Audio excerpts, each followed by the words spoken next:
Good morning, Borada. How are you this morning? I don't know where to start. I know where I want to end, but I haven't got an opening gambit to get us there this morning. Probably should have thought this through a little bit more, shouldn't I? I've been slightly harassed by the cat this morning, and she's still loitering, and I'm not quite sure what she's about. I fear there may be a mouse hidden somewhere in the house, but I shall uncover that later, I expect. So I had another lovely weekend, lots of stuff going on in church and around in the communities. And there's the cat back. She may well come up on the desk. I hope not. I'm going to just read what it is I found that I wanted to share with you, and we'll see if the conversation comes after it. We'll do it that way around instead. So it's from one of Jan Richardson's books, Circle of Grace. She writes beautifully, and this is I looked up something that was suitable for where we are in the calendar for church at the moment. So Ascension was on Thursday, and next Sunday is Pentecost, and we've got these 10 days where we know that Christ has risen to be in heaven, but we haven't yet had the Holy Spirit confirm its presence among us. We know it's there really, but it's that confirmation on the day.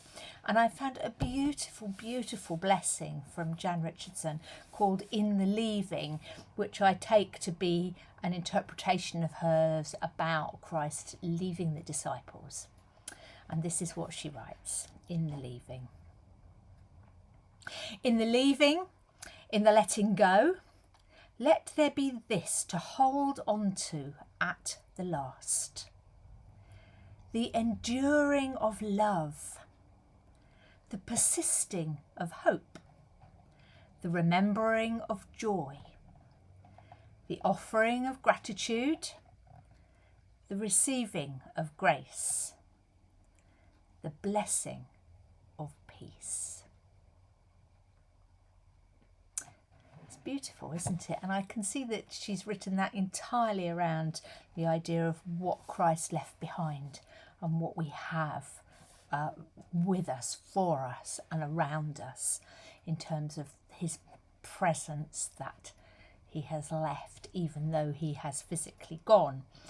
But it struck me as well that it was something that was also worth remembering around other kinds of loss, because I'm sure that was a loss to the disciples when Jesus went to heaven. And we endure all sorts of other losses, don't we? Our loved ones die. We have different transitions in our lives where we might lose an aspect of our life that leaves a space, perhaps work or a volunteer position or a beloved home, friends, all sorts of things create space in our lives, don't they, and feel like a departure or a leaving. And I'm going to read it to you a second time now with that in mind to see whether or not that chimes for you, and if it does in any way, then I'm really glad actually, because it's always good for us to remember that there is, amongst what might be incredibly hard, things that have been given for us to hold on to and that we don't lose. And so I read for you again, In the Leaving.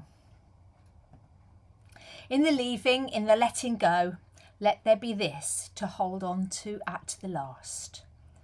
The enduring of love, the persisting of hope, the remembering of joy, the offering of gratitude, the receiving of grace, and the blessing of peace. I hope your week is a joyful one. I hope it's also a peaceful one. And I hope that somewhere along the way you will recognise some of the awesome stuff that you've got in your lives and hold on tight to it. Have a good one. You know where I am. Lots of love and God bless. Bye-bye.